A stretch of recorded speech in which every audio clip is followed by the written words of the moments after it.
laufen. Okay. Heute ist der 8. August 2023. Wir sind hier, interviewen Joseph Klein, Interviewer Karen Jungblut. Wir sind in Werl, Deutschland. Das Interview wird in Deutsch. Okay. Ja. Heute ist der 8. August 2023. Wir sind in Werl, Deutschland. Mein Name ist Karen Jungblut und ich interviewe heute Joseph Klein in Deutsch. Schönen guten Tag, Herr Klein. Ja, guten Tag. Wir sind hier heute am 8. August 2023 in Werl, Deutschland und mache ein Interview mit Ihnen. Meine erste Frage wäre erst einmal, können Sie mir sagen, wie Sie heißen?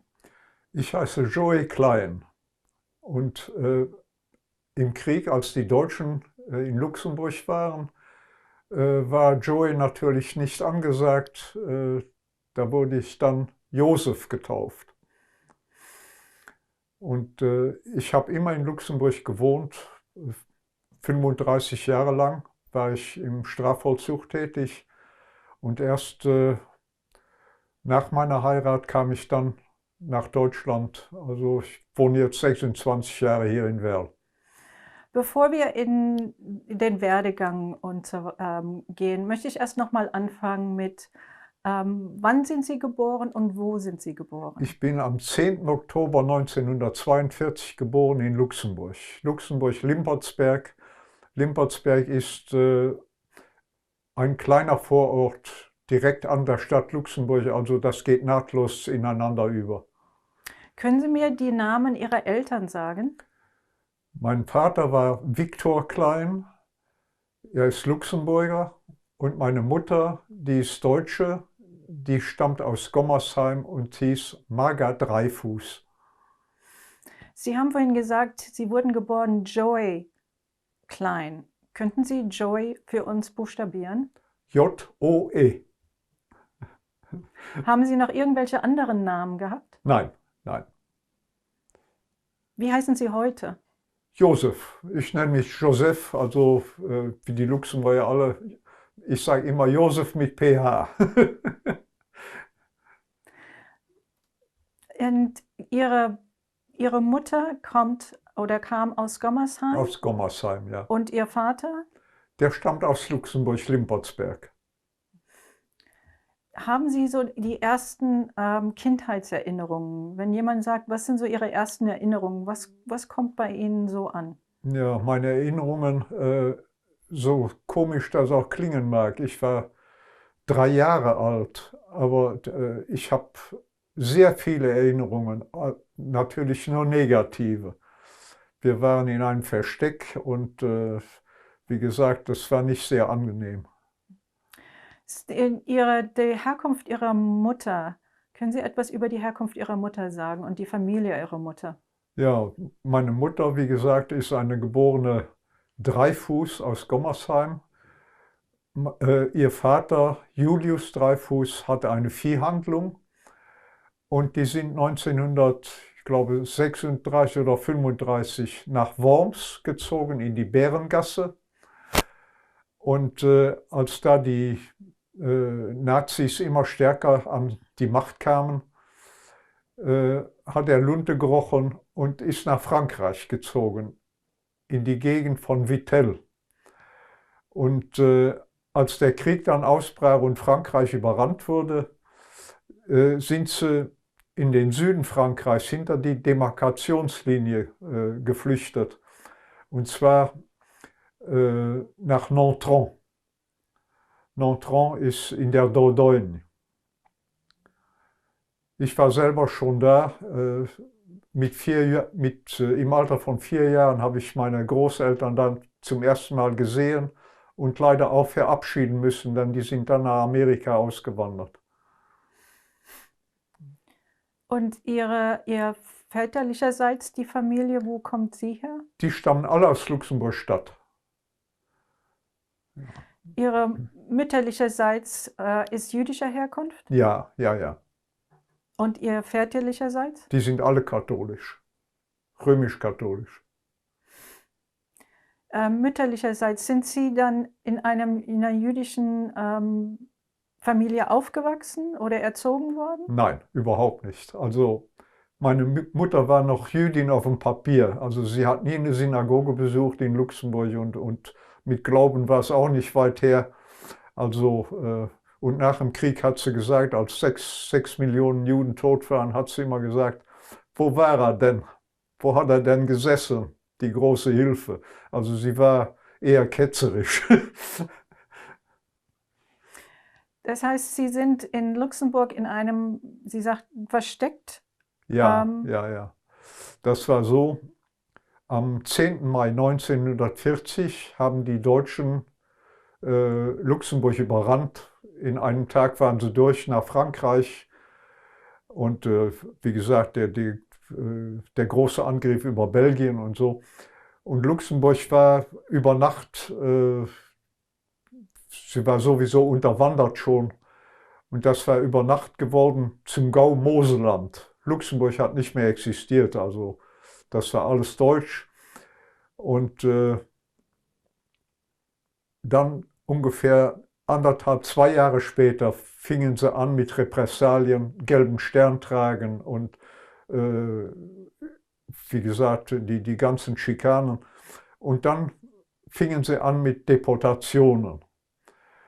Und da kam der Zeitpunkt, wo wir in den Untergrund gingen, wo wir im Versteck lebten. Meine Mutter und ich. Ich musste ja sowieso als Halbjude, hätte ich auch keine Chance gehabt. Und wie gesagt, das Versteck, ich habe immer nachgeforscht. Ich weiß bis heute noch nicht, wo das war. Meine Mutter hat da immer direkt zugemacht. Da war einfach nichts herauszubekommen. Wissen Sie, warum Ihre Mutter nach Luxemburg gegangen ist? Ja, das ist auch so eine Sache. Wie gesagt, als die Großeltern, die ganze Familie ist weg aus Deutschland. Die Großeltern waren, wie gesagt, in der Nähe von Vittel. Und der Bruder Manfred, der hat sich zur französischen Armee gemeldet. Der war in der französischen Armee. Und meine Mutter war in Metz in einer Familie als Hausmädchen angestellt, als Kindermädchen.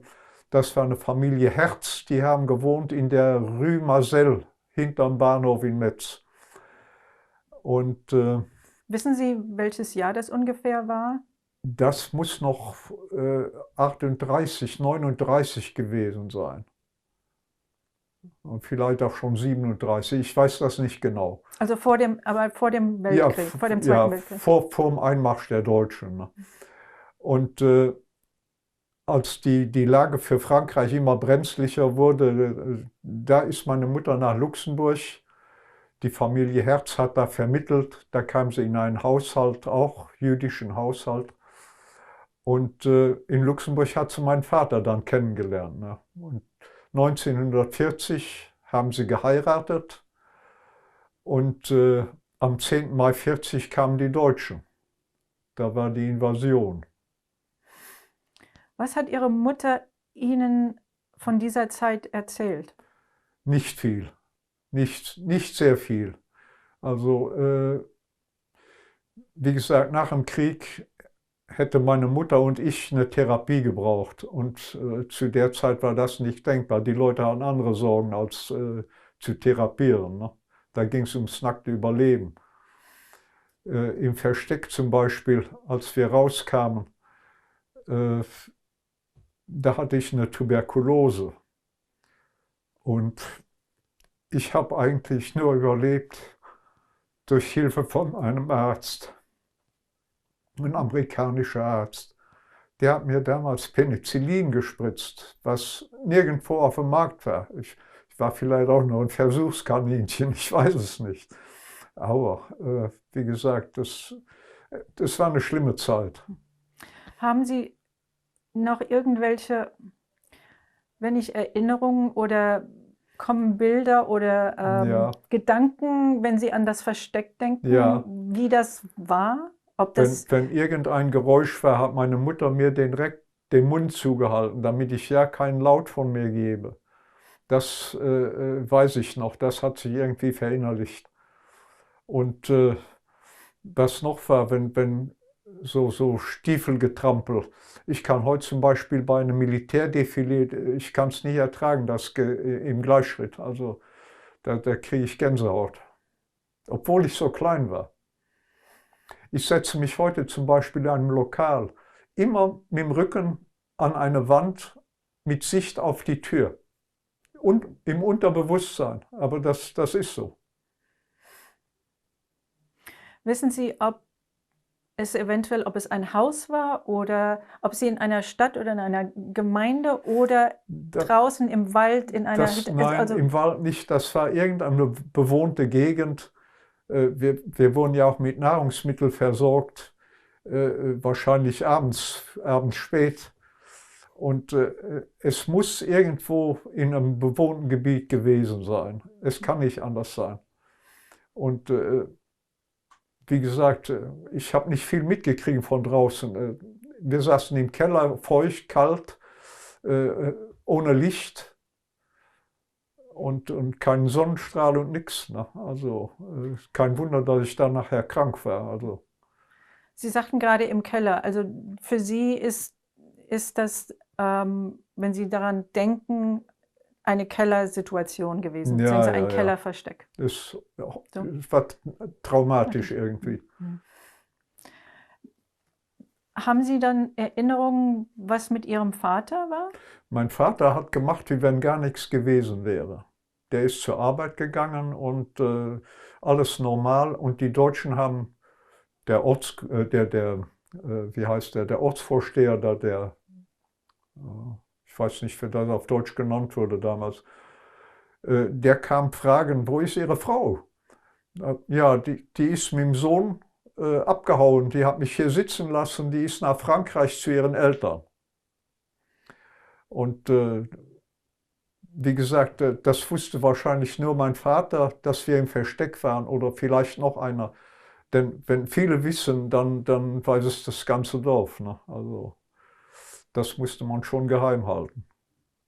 Haben Sie dann Erinnerungen, als Sie aus diesem Versteck herausgekommen sind? Ja, das war am 11. September 1944 beim Einmarsch der Amerikaner. Da kamen wir aus dem Versteck und meine Mutter, die tiefschwarzes Haar hatte, die war weiß, die war grau, die musste ihr ganzes Leben lang die Haare immer färben, durch Angst und Schrecken. Ne? Was sind so Ihre ersten, wenn Sie zurückdenken, was sind die ersten Bilder, die Sie vor sich sehen, als Sie aus dem Versteck kamen? Das war, für mich war es sehr schwierig. Ich konnte fast nicht reden. Ich konnte nicht sprechen. Ich lernte erst sprechen mit 3, 4 Jahren. Ich habe natürlich schnell gelernt, aber ich musste immer still sein.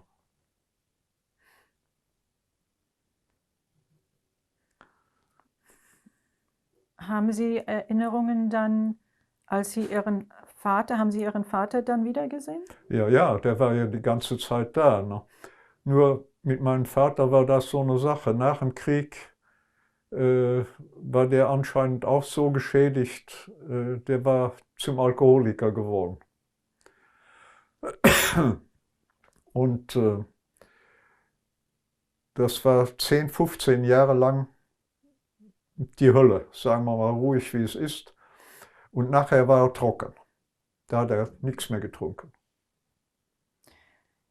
Aber die ersten Jahre waren ganz schlimm.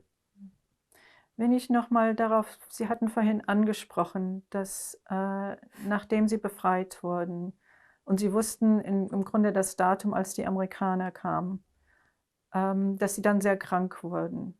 Können Sie davon erzählen, wie das... Da weiß ich nicht mehr viel, außer dass ich gepiekst wurde. Und da weiß ich eigentlich nicht viel. Ich habe so ganz vage Erinnerungen an 2 oder 3 Amerikaner, die immer zu meiner Mutter kamen. Sie hat Wäsche gewaschen für die Soldaten. Die waren im Priesterseminar auf Limpotsberg untergebracht, die ganzen Militärs. Und wie gesagt, meine Mutter hat die Wäsche gewaschen. Und da weiß ich noch, Anthony Genovese hieß einer. Und der andere, der kam aus Alabama, Lacey Oliver C. hieß der und dann ein Bobby Henderson und mehr weiß ich nicht. Und Donald Williams. Die habe ich noch so in Erinnerung. Haben Sie ein sehr gutes Gedächtnis für Namen. Ja, ja, ja. Wo haben Sie denn dann gewohnt? Auf Limpotsberg.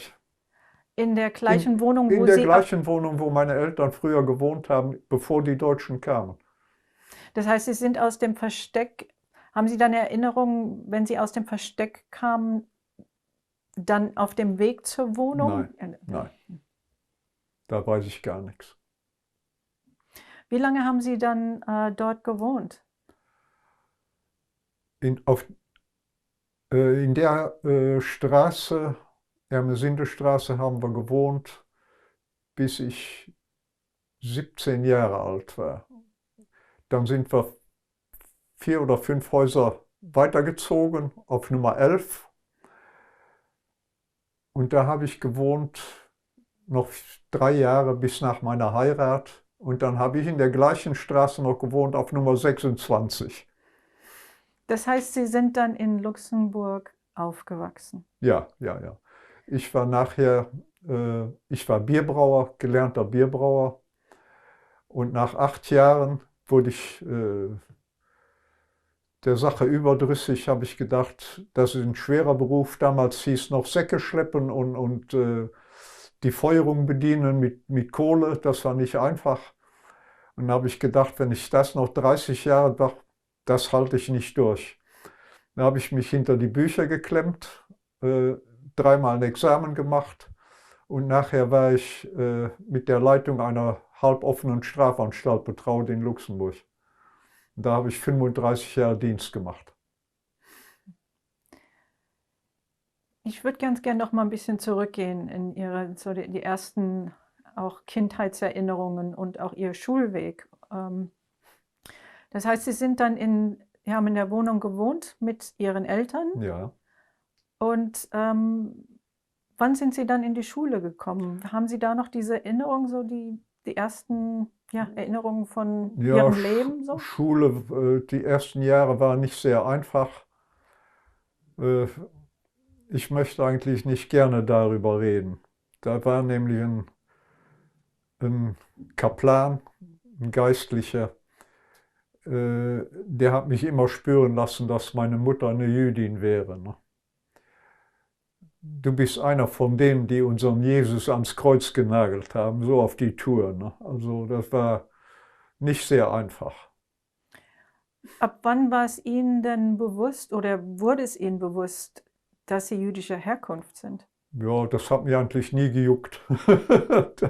Da bin ich ganz... heute noch, also ich habe mit Religion nichts am Hut, weder für Judentum noch für... Ich habe alle Richtungen studiert, ich kann den Koran lesen,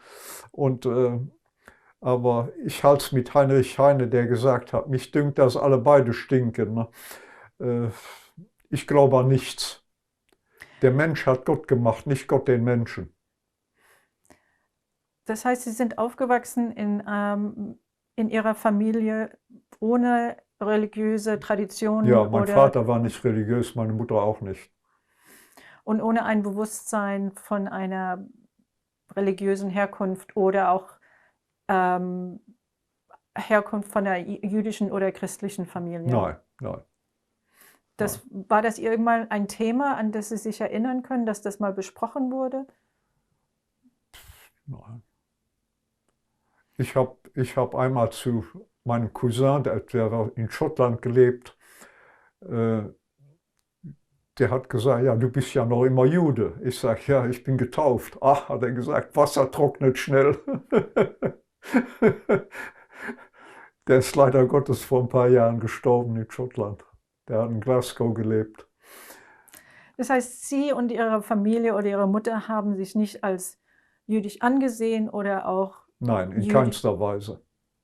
Aber die Außenwelt, in die Erfahrung, die Sie sehr früh gemacht haben, hat Sie so gesehen? Vielleicht haben sie mich so gesehen, aber sie haben mich nie spüren lassen. Außer, wie gesagt, dieser Geistliche, der Herr Kaplan. Dann Nachbarskinder, haben Sie mit anderen Kindern Ja, gespielt, Freundschaften? kein Problem, kein Problem. Da hatten wir gar keine Probleme. Nach Ihrer schulischen Erfahrung, was haben Sie dann früh gewusst, was Sie eigentlich auch machen wollten? Oder Äh, Schule war ich schnell überdrüssig. Ich war eher mittelmäßiger Schüler, sagen wir mal so. Nicht der Letzte, aber auch nicht der Erste. Ich musste selber lernen. Mein Vater war zur Arbeit, meine Mutter hat mitgearbeitet.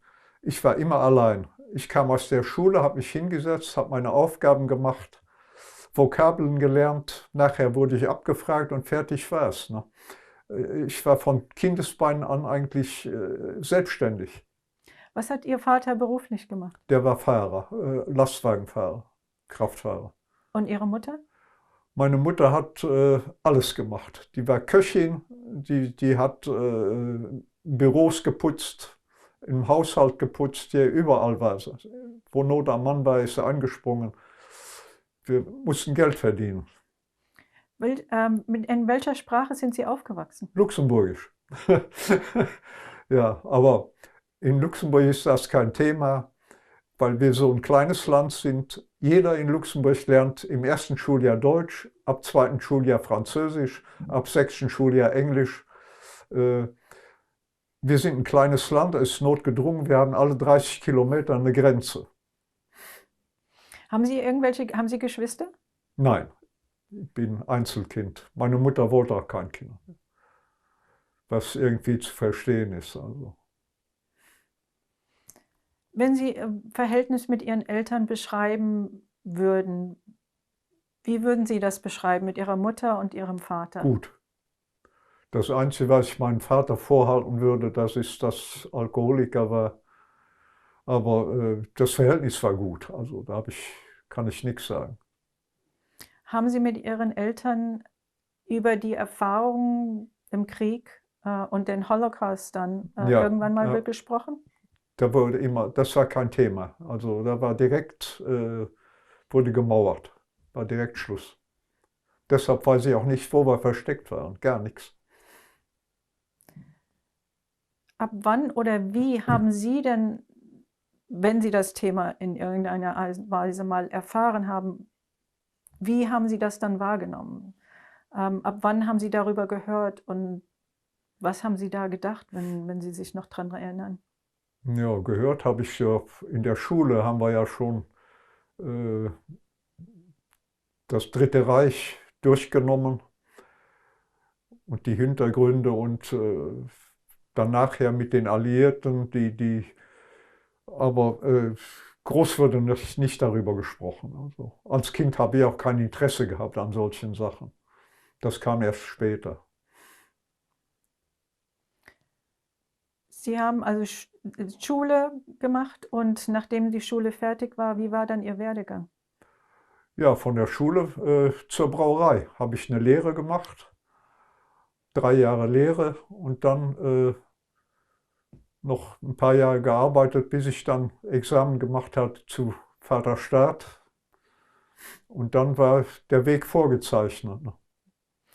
Der Weg zur Brauerei, war das etwas, was Sie machen wollten Ja, damals? ja, gerne, ja, ja. Ist das etwas, weil Sie da etwas gesehen haben oder Sie sind da so ein bisschen reingerutscht? Ja, ein bisschen reingerutscht, würde ich sagen, ja. Ja, ja. Aber das hat mir irgendwie Spaß gemacht. Körperliche Arbeit wollte ich ja. Ich wollte arbeiten, ich wollte nicht in der Schule hocken und noch weiter lernen. Also das war schon gut. Und dann nach der Lehre kam die Militärzeit. Ich war von 1960 bis 1961 beim Luxemburger Militär.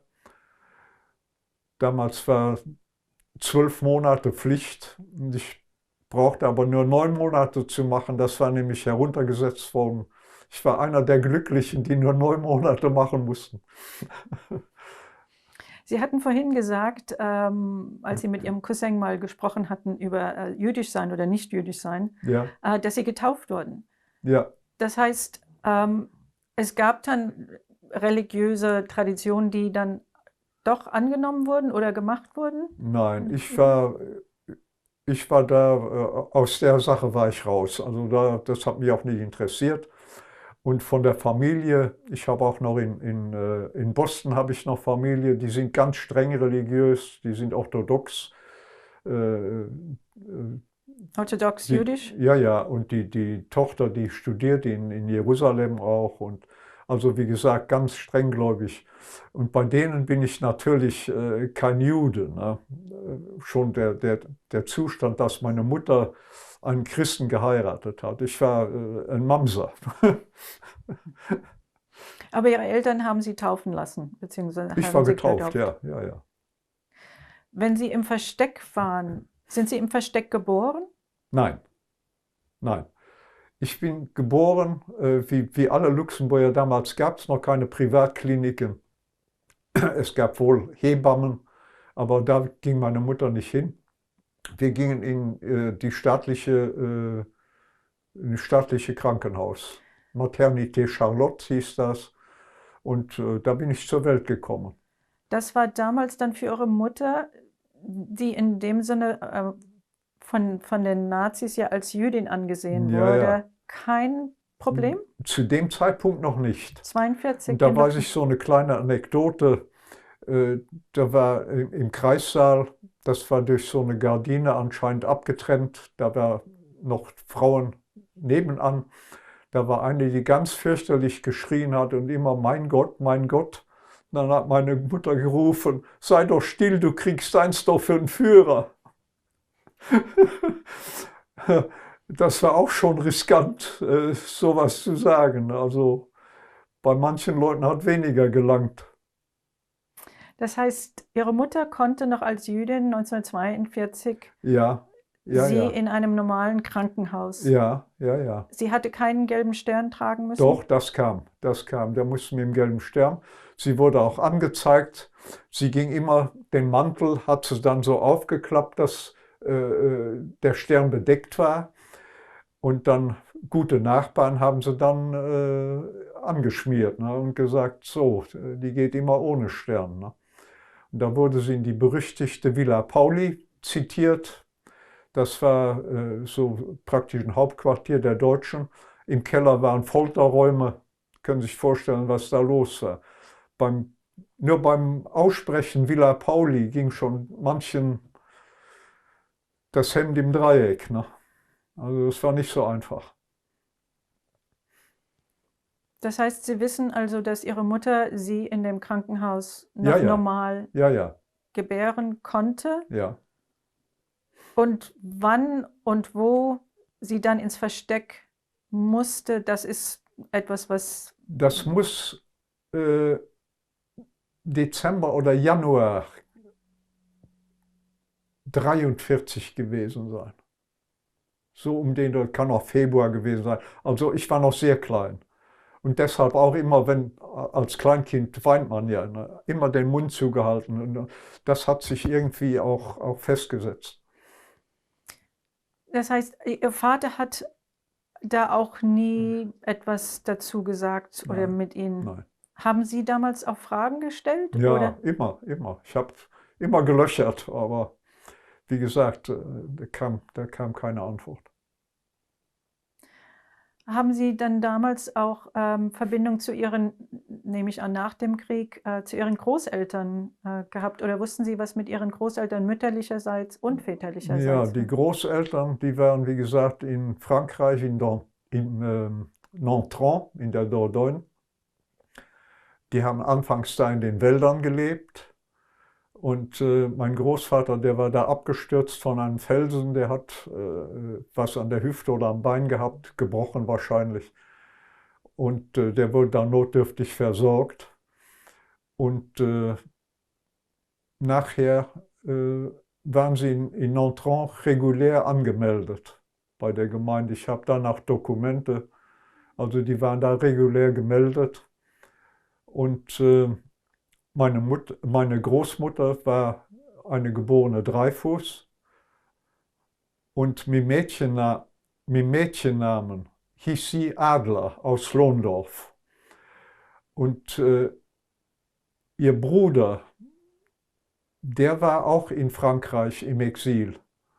Und der war nachher auch in Nontron, wo er leider von der Gestapo verhaftet wurde und kam dann nach Auschwitz und man hat dann noch nie mehr was gehört. Wie hieß Ihre Großmutter mit Namen? Meine Großmutter, Ja. oh, ich komme jetzt nicht auf den Namen, den Vornamen. Mathilde Dreyfus und mit Mädchennamen Adler. Haben Sie denn noch dann eine Erinnerung, als Sie Ihre Großeltern zum ersten Mal gesehen Ja, haben? mit 4 Jahren waren wir, das war ein Besuch und gleichzeitig ein Abschied. Ne? Dann, kurze Zeit später gingen sie nach Amerika. Mein Onkel, wo ich gesagt hatte, der zur französischen Armee war, der hat damals in Lyon gewohnt, in einem Haus mit 5 Stockwerken. Und da kam die Gestapo, sie haben nach ihm gesucht.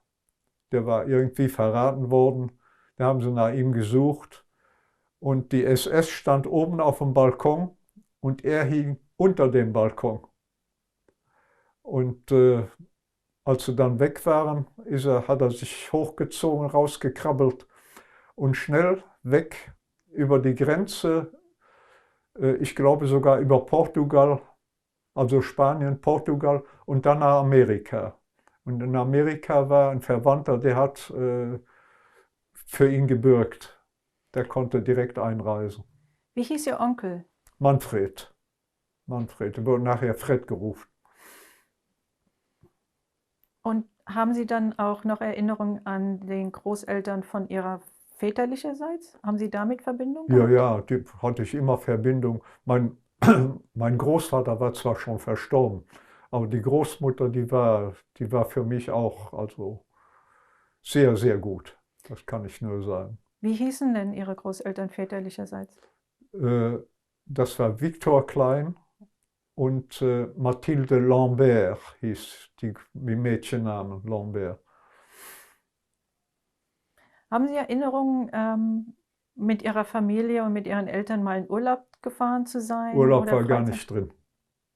Meine Mutter hat, ich glaube, ihren ersten Urlaub gemacht, da war sie weit in die 40er, noch älter. Also Urlaub war nicht drin. Nee, nee. Was haben Sie damals als Jugendlicher für Freizeit oder Spaß gemacht? Viel Sport. Sehr viel Sport gemacht. Ein Leben lang habe ich Sport gemacht. Aber als Jugendlicher laufen, schwimmen. Ich konnte mit 5 Jahren schon schwimmen. Und ich habe Fußball gespielt. Nachher habe ich Judo gemacht. Ich war Luxemburger Stadtmeister 1976 im Bogenschießen. Also ich habe immer Sport gemacht. Also ohne Sport kann ich mir mein Leben nicht vorstellen. Und haben Sie sich damals dann irgendwann mal für Politik interessiert oder? Damals noch nicht. Noch nicht so. Das kam erst so im Alter von 4, 25. Da habe ich angefangen mal zu hinterfragen, was war da los. Aber von meinen Eltern, wie gesagt, das Thema war tabu, da kam einfach nichts. Und von den Großeltern? Auch nicht. Die wussten auch nichts, sagen wir mal so. Die wussten ja auch nicht, wo wir versteckt waren. Die hatten keine Ahnung. Und dann nach dem Krieg, Ihre Großeltern mütterlicherseits sind in die USA. Ja, Haben Sie dann weiterhin Kontakt mit denen gehabt? ja, immer. Fred, der in der französischen Armee war, der war ja nach Amerika ausgewandert und der hat eine Frau kennengelernt, die stammt aus Köln, Hilde Levi, und die waren auch in Detroit. Also mein Onkel hat da in Detroit in einer Metzgerei, einer Fabrik gearbeitet. Und auch meine Cousins und Cousinen, die habe ich alle kennengelernt. Die waren auch in Luxemburg, haben sie uns besucht. Die Eva und Chuck, die haben uns besucht. Also wir haben immer auch lange Zeit nach dem Tod meiner Mutter habe ich immer noch mit Hilde telefoniert. Also mindestens 1-, 2-mal im Monat habe ich angerufen. Wir hatten immer gute Verbindung. Und in der Familie von Ihrem Vater, Haben Sie da auch weiterhin familiären Kontakt? Da sind keine mehr übrig, die sind alle tot. Die Tanten sind alle gestorben, eine nach der anderen, und da ist keiner mehr da. War Ihr Vater ein Einzelkind? Nein, der hatte, wie gesagt, noch 3 Geschwister, und die sind alle gestorben. Da waren keine Nachfahren. Cousinen habe ich noch 2 gehabt. Die eine ist verstorben, die andere ist mittlerweile 84, und mit denen habe ich keinen Kontakt. Das ist die einzige, wo ich keinen Kontakt habe, und sie will auch nicht. Dann soll sie es lassen. Ganz einfach. Sie haben gesagt, so im Mitte 20er haben Sie angefangen, größere, sagen wir mal, Fragen zu stellen an die, sagen wir mal, größere Geschichte, die hinter Ihnen lag. Ja. Wie hat das angefangen und warum? Ja, ich wollte erst mal wissen, was los war mit der deutschen Besatzung. Warum wurden wir besetzt und so. Die ganzen Hintergründe, das hat mich halt interessiert, warum die Deutschen in Luxemburg sitzen geblieben sind. Ne? Wir waren ja Gaumoseland, also einfach integriert. Wir hatten ja auch keine Armee in Luxemburg. Wir hatten ein paar Freiwillige Kompanie, und das waren alle Leute, die nachher in die Polizei oder die in die Gendarmerie übergingen. Also Verteidigung war keine Sache in Luxemburg, wir waren immer neutral. Und was haben Sie dann rausgefunden? Ja, nach dem Krieg habe ich herausgefunden, dass leider Gottes noch ganze Seilschaften von Nazis am Werke waren und noch immer fröhlich weiter agierten. Und In Luxemburg? nee, in Nee, Luxemburg nein, nicht, nee. in Deutschland. In Luxemburg waren keine mehr. Die wurden, alle, die namhaft und erfasst wurden, die wurden alle bestraft mit Gefängnis. Manche wurden sogar zum Tode verurteilt, wurden erschossen, von der Gendarmerie erschossen. Und Nazis waren nach dem Krieg kein Thema in Luxemburg. Das war vorbei. War das Thema Kollaboration und Widerstand ein Ja, Thema? ja, ja. Also die wurden alle an den Ohren gezogen. Also wie gesagt, die wurden bestraft. Kollaboration wurde bestraft. Und welche, die 7, 8 Jahre Gefängnis gekriegt haben. Also da war kein Zuckerlecken. Haben Sie jemals rausgefunden, wer Ihrer Mutter eventuell geholfen hat in der Zeit? Geholfen keiner. Das kann ich sagen. Geholfen keiner. Sie haben ja im Versteck überlebt sozusagen Ja, und Sie haben gesagt, Sie haben wahrscheinlich Essen bekommen ja, oder ja. Ihre Mutter konnte Sie ernähren in irgendeiner Von Weise. wem? Weiß ich bis heute nicht. Es können nicht viele gewesen sein, sonst wäre was durchgesickert. Also da können höchstens 2, 3 Leute gewusst haben. Das heißt, es ist in der Familie nie in irgendeiner Art und Weise besprochen oder gesagt worden, dass eventuell Ihr Vater war? Weil Ihr Vater hat normal weiter in Luxemburg gelebt. Habe ich Ja, das aber richtig verstanden? ich glaube nicht, dass der immer kam. Also der war auch mit dem Gedanken, dass er überwacht wird. Also ich glaube nicht, dass der oft kam. Das heißt, Sie glauben, das muss jemand anders gewesen sein, Ja, ja, ja, der nicht eng mit der Familie eventuell ja. verbunden war. Haben Sie versucht, auch mal Nachforschungen zu machen außerhalb der Familie, um herauszufinden, wer da eventuell geholfen Nein, hätten könnte? nein. Und wie gesagt, alle Zeitzeugen, die da gelebt haben, zu dem Zeitpunkt in der Straße, die Leute sind alle tot. Ich könnte sie namentlich noch alle aufzählen, die ganze Straße. Aber die sind alle verstorben, die sind alle tot. Da ist keiner mehr. Ich bin jetzt auch 81. Die Zeit vergeht. Das tut sie. Das tut sie. Als Sie dann in den 20er Jahren sich für diese Geschichte auch interessiert haben, wann ist das mit dem Massenverbrechen bei Ihnen sozusagen angekommen, diese Immensität? wenn man sagt, 6 Millionen Ja, jüdische Menschen sind umgebracht worden? das war mir schon bewusst. Ich habe da auch Nachforschung gemacht. Ich mache ja schon auch jetzt 40 Jahre Familienforschung. Es sind 48 Personen aus unserer Familie sind umgekommen in den verschiedenen KZs. Und ich habe bei einer Polenreise habe ich auch Auschwitz besucht. Besser gewesen, ich wäre nicht hingegangen. Das war nicht schön.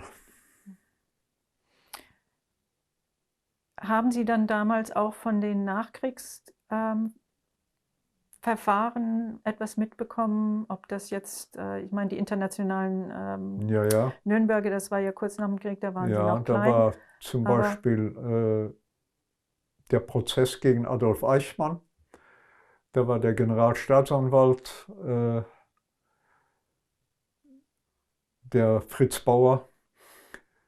Der ist auch noch über ein paar Ecken verwandt mit mir. Und wenn ich dann sehe, wie sie dem Manne nachher einen Strick gedreht haben, also das war kein Ruhmesblatt. Er ist der einzige Generalstaatsanwalt in Deutschland, der kein Bundesverdienstkreuz gekriegt hat. Der in der Wohnung tot aufgefunden wurde, keine Obduktion, Deckel drüber. Das waren die ganzen Seilschaften der Nazis und das hat mich irgendwie geärgert. haben Sie damals, weil Ihre Mutter kam ursprünglich aus Deutschland Ja, und eine deutsche Herkunft und Ihr Vater eine luxemburgische, haben Sie sich als Luxemburger empfunden, voll und ganz, oder ja, haben, ja, ganz. Ja. Obwohl ich nach dem Krieg keinen Hass auf die Deutschen hatte. Ich habe immer gesagt, da sind auch Leute, die nicht mitgelaufen sind, keine Mitläufer. Und die Jugend sowieso nicht. Die hat den Adolf ja gar nicht mehr erlebt. Also man kann nicht verallgemeinern und sagen, Kollektivschuld, also das ist Quatsch. Man soll auch nicht den ganzen Tag drauf rumreiten. Also es waren schlimme Zeiten, aber man soll auch mal 5 gerade sein lassen. Man soll es nicht vergessen, um Gottes Willen nicht, aber, aber auch nicht den ganzen Tag drauf rumreiten. Sie haben dann als Brauermeister, Nein, nein, ja, nein, einfach Bierbrauer, kein Braumeister. als Bierbrauer in Luxemburg Ja, 8 gearbeitet? Jahre lang, ja. Bei einer bestimmten Firma? Das Oder? war Brasserie de Clausen, Klausener Brauerei, die existiert heute nicht mehr. Die haben noch fusioniert mit Muselbrauerei, das war direkt gegenüber. Die ist auch, existiert auch nicht mehr. Das ist jetzt unter belgischer Flagge. Und Sie haben dann irgendwann mal gewechselt, haben Sie gedacht. Wie Ja, kam ja, das ja, denn dazu? ja, ja. Ja, das war, wie gesagt, ein schweres Handwerk, körperlich auch schwer. Und dann habe ich ein bisschen vorausschauend gedacht, ach, 30 Jahre so Knochenarbeit, das hältst du nicht durch. Und dann ein Bekannten von mir, der war im Gefängnis, der hat da gearbeitet, der hat zu mir gesagt, naja, mach Examen, dann kommst du zu uns. Und so fing das Elend an, ne? 35 Jahre Knast. Was haben Sie denn da gemacht dann? Im Gefängnis. Ja. Die ersten 8 Jahre war in der geschlossenen, das war das alte Gefängnis in Luxemburg-Grund. Die sind nach etlichen Jahren sind die umgezogen in Neubau nach Schrassig. Da war ich aber schon nicht mehr da.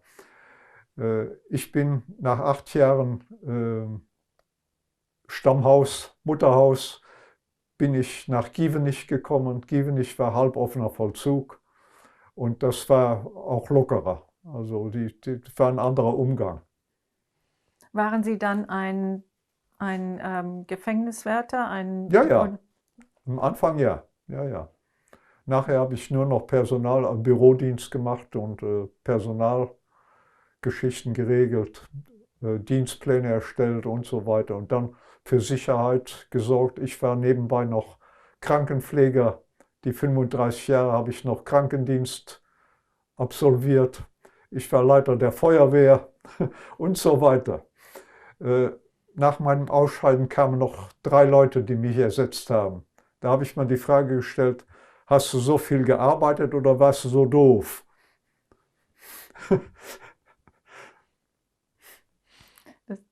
Das heißt, Sie haben sehr viele verschiedene Sachen gemacht, Ämter gehabt, ja. Ämter Ja, ja. gehabt.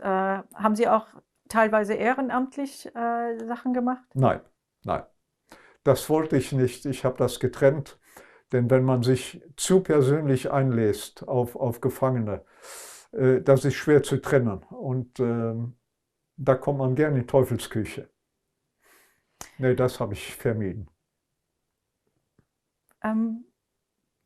Hatten Sie damals auch, oder können Sie sich noch daran erinnern an, ich weiß nicht, wenn ich mir dann so überlege, weiß nicht, Stammtischgespräche oder auch Gespräche unter Freunden oder so über diese Zeit damals? Gab es da Diskussionen oder auch Gespräche, wie das alles passieren konnte und warum? Das war gar kein Thema. Also ich würde sagen, alle Jugendliche in meinem Alter, also die ab 6, 47 so aufwärts, das war kein Thema. Da hat keiner drüber geredet und was im Krieg los war oder so. Auch die wegen der Rundstedt-Offensive ihr Haus verloren hatten oder wegziehen mussten und das war kein Thema. Das kam gar nicht zur Tagesordnung. Das Thema war abgeschlossen. Wurde über Deutschland gesprochen und was mit Deutschland oder den Deutschen passieren sollte aufgrund dessen, was... Ja, die ersten Jahre war es verpönt, nach Trier zum Einkaufen zu fahren. Aber das hat sich schnell geändert. Die Preise in Luxemburg waren nämlich ziemlich saftig und deftig und dann sind sie alle nach Trier gefahren. Ne? Umgekehrt auch, wenn Feiertag in Deutschland war, die Trierer kamen alle nach Luxemburg. Noch heute, die kommen von Trier, von Bitburg, das ganze Umland kommt nach Luxemburg zum Tanken. Tanken, Zigaretten, Alkohol, das ist, die Tankstellen leben gut. Und als Sie dann, sagen wir mal, als Erwachsene unter Freunden waren und gearbeitet haben, es war kein Thema, diese Geschichte? Nein, nein, absolut nicht. Nein. Ist es jemals aufgekommen oder gefragt worden oder für Sie auch mal ins Gespräch geworfen, dass Sie wurden jetzt nicht in einem Versteck geboren, aber in einem Versteck Ihre ersten Jahre gelebt haben, unter Freunden mal? Das habe ich keinem gesagt. Ich habe das keinem gesagt. Da war ich genau wie meine Mutter. Also das habe ich keinem auf die Nase gebunden. Ich wollte das nicht. Sie wollten das nicht, weil Ihnen das egal war und das Nein, einfach keinen angeht? Ich wollte oder? das nicht. Das wäre ein Gesprächsthema ohne Ende. Also das wollte ich einfach nicht. Weil es Ihnen dann unangenehm gewesen oder Sie hätten Angst gehabt dafür, wie Leute dann darauf reagieren? Nein, nein, das kann ich nicht so sagen. Nein. Das war ja auch kein Thema. Die wussten ja auch, dass ich eine jüdische Mutter habe. Also das war gar kein Thema. Da wurde gar nicht drüber geredet. Ihre Freunde wussten das? Die wussten das, ja. Die engen Freunde. Und die wussten das, weil Sie das ihnen dann erzählt Ja, haben, oder? ja. Da war kein Thema. Da hat auch keiner hinterfragt, wie war das so. Das war abgeschlossen, fertig. Das wurde nicht hinterfragt, wie habt ihr dann überlebt oder wie hat deine Mutter überlebt? Nein.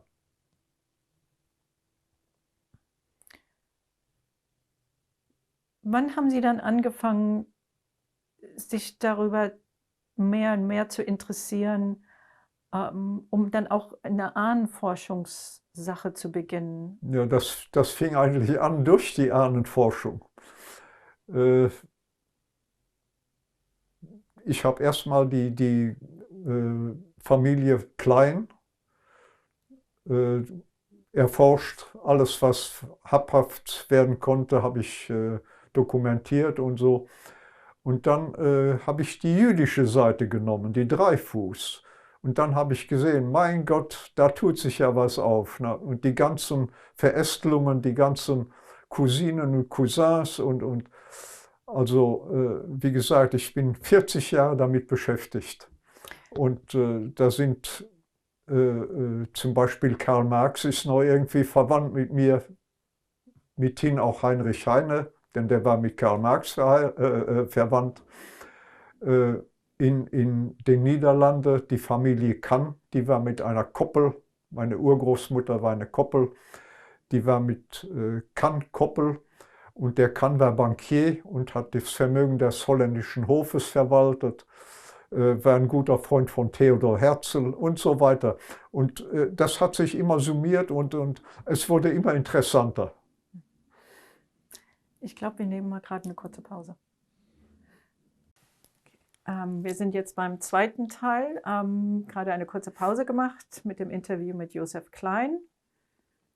Herr Klein, wir hatten jetzt gerade in der kurzen Pause noch mal kurz über Ihre Erinnerungen von einem Verstecktsein geredet. Und da hatten Sie ein paar Erinnerungen, die für Sie wieder hochkamen, beziehungsweise da waren. Ja. Könnten Sie da noch mal kurz darüber reden oder uns erzählen, die Gefühle, was Sie im Unterbewusstsein oder was die Bilder, die Ihnen noch vorsitzen, Ja. an was Sie sich erinnern konnten?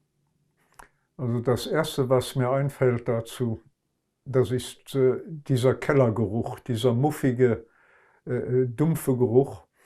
Und es war auch immer so klamm, so feucht irgendwie. Und dann ein Geruch, als wären da auch noch Kartoffeln. Irgendwie so muffiger Kellergeruch. Also den habe ich immer noch in der Nase. Da erinnere ich mich noch. Und gibt es noch so andere Erinnerungen? Es wurde gefragt, oder ob Sie auch mal sich daran erinnern, dass Sie vielleicht auch mal draußen waren oder so. Ich meine, Sie waren Sie waren so um die 2 Jahre, Ja. kurz bevor Sie dann befreit wurden. Also ich kann mich da nicht groß erinnern. Also ich weiß einmal, dass es hell war, dass wir draußen waren, und da war auch grün, entweder eine Hecke oder so Buschwerk oder was, ich weiß es nicht. Aber das ist eine der wenigen Erinnerungen, wo ich an dieses Kellerding da habe. Und Sie hatten vorhin auch mal etwas gesagt in der Pause über etwas, was Sie anhatten, oder Sie können sich noch an etwas erinnern, was Sie anhatten? Ja, das ist, als wir aus dem Versteck waren, also das muss dann nach dem 10. September 1944 gewesen sein. Da hatte ich einen handgestrickten Pullover in quietschegelb mit Zopfmuster. Das weiß ich heute noch. Also ist schon seltsam, dass einem sowas haften bleibt. Also. Und können Sie noch mal kurz von Ihren Erinnerungen von dem Kranksein erzählen und dem Doktor und wie Sie an den Doktor eventuell kamen, oder von was Sie wissen, wie das wahrscheinlich passiert ist? Ja, also krank, das wurde wahrscheinlich festgestellt, dass ich zu Hause lag und Fieber hatte, nehme ich an. Und es kam auch ein Arzt immer zu mir, der hieß Dr. Morzheim. Aus der Fayenceriestraße hatte der seine Praxis. Da war ich, wie gesagt, 4 Jahre alt. Und durch den amerikanischen Arzt, der hat mir praktisch das Leben gerettet. Mein Vater hat da gearbeitet in der Küche bei den Amerikanern, in dem, wie ich gesagt hatte, in dem Seminar, Priesterseminar, weil die Amerikaner einquartiert. Und der war da in der Küche beschäftigt. Und der Arzt hat mir das Leben gerettet mit Penicillin. Also sonst wäre ich weg. Das hat ein Arzt in Luxemburg übrigens festgestellt, dass ich beim Röntgenaufnahme, dass ich eine Vernarbung auf der Lunge habe. Der hat das festgestellt damals. Und das kann nur eine Tuberkulose gewesen sein. Ne? Sie haben vorhin im Interview auch von Amerikanern, von amerikanischen Befreiern erzählt und wussten sogar die Namen. Ja. Meine erste Frage: Wie können Sie sich noch an diese Namen erinnern und warum? Und haben Sie jemals mit denen wieder Kontakt aufgenommen? Die Namen habe ich behalten aus dem einfachen Grunde, weil ich von 2 oder 3 ein Foto hatte und heute auch noch habe. Und Kontaktaufnahme fiel nur bei einem, hat das hingehauen. Das war Tony Genovese, da war als meine Mutter nach Amerika fuhr, ihre Großeltern besuchen, haben sie sich mit dem getroffen. Er ist mittlerweile natürlich auch verstorben, der ist ja heute 100 Jahre alt. Aber Toni war ein ganz feiner Mann. Der hatte nach dem Krieg war Leichenbestatter und Grabdenkmäler und solche Sachen hat er. Aber mehr weiß ich nicht mehr. Mit dem Sohn, er hat einen Sohn gehabt, mit dem habe ich keinen Kontakt mehr gehabt. Und dann war ein anderer, der hieß Bobby Henderson. Der war irgendwo in Frankreich nach dem Krieg noch stationiert. Das muss aber in den Ende 50er, Anfang 60er Jahre gewesen sein. War der noch in Frankreich stationiert und das war ein Musiker, der war Saxophonist, der hat Saxophon gespielt. War ein Rothaariger, ein richtiger bulliger Kerl. Den kann ich noch gut erinnern. Und wieso haben Sie Bilder von denen gehabt? Ja, die haben die meiner Mutter hinterlassen, als sie weg nach Deutschland. Sie mussten ja weiter, ne? Die Besatzung mussten ja hinterher. Der Tross musste ja folgen. Ne? Sind das Bilder nur von den Soldaten oder auch Bilder, wo Sie mit Ihrer Mutter drauf sind? Da ist meine Mutter, glaube ich, noch auf einem Bild dabei. Ja, mit Tony Genovese und der andere hieß Lazy Oliver C. Und der stammt aus Alabama, aus Russellville, das weiß ich noch. Und Tony Genovese, wissen Sie, wo er dann gewohnt hat? Das weiß ich nicht, da müsste ich nachgucken, aber ich glaube nicht, dass ich die Notizbücher und alles, was meine Mutter hatte, so das habe ich alles weggeschmissen. Leider. Heute tut es mir leid. Wir haben dann angefangen, auch darüber zu reden, wie Sie mit Ahnenforschung angefangen haben, Ja. da Sie das ja jetzt für 40 oder seit 40 Jahren Ja. machen. Können wir kurz nochmal, Sie haben also in der Brauerei gearbeitet und dann im Strafvollzugsanstalt. Ja. Und haben Sie Familie gehabt oder Familie gegründet? Erzählen Sie ein bisschen davon. Ich habe 1964 geheiratet und aus der Ehe habe ich einen Sohn. Und der lebt mittlerweile in Frankreich. Das ist aber direkt an der Grenze zu Luxemburg, bei Longwy. Das sind 10 Minuten, ist man wieder in Luxemburg, also das ist keine Entfernung. Und wie heißt Ihr Sohn? Patrick, mit dem habe ich Kontakte, telefonieren immer. Ja. Und Sie haben dann, fingen dann an mit Ahnenforschung, wenn Sie vielleicht da mal darüber erzählen können, warum Sie damit überhaupt angefangen haben. Und eventuell, bevor wir da vielleicht in diese Richtung gehen, auch, wir hatten vorhin schon gesprochen, Sie haben auch dann weiterhin Kontakt mit Ihrer Großeltern oder Familien gehabt. Gab es dann auch andere weitergehende Familien, in denen Sie dann Kontakt gehalten haben? Ja. Also durch die Ahnenforschung erstmal die Familie Dreyfus erforscht, soweit es möglich war. Und dann habe ich geguckt, da war einer, der hat geheiratet in Kraichgau nach Bretten. Das war eine gewisse Koppel. Koppel war ein Begriff in Bretten, das war eine große Viehhandlung. Der hatte Pferde bis nach Schweden verkauft, also das war ein Riesenbetrieb anscheinend. Der hatte auch 10 oder 11 Kinder, ich weiß das hier, müsste ich im Stammbaum nachblättern. Also 10 oder 11 Kinder und die sind alle etwas geworden, waren alle rechtschaffen. Und natürlich viele von denen sind im KZ umgekommen. Das ist leider traurige Wahrheit. Warum haben Sie angefangen?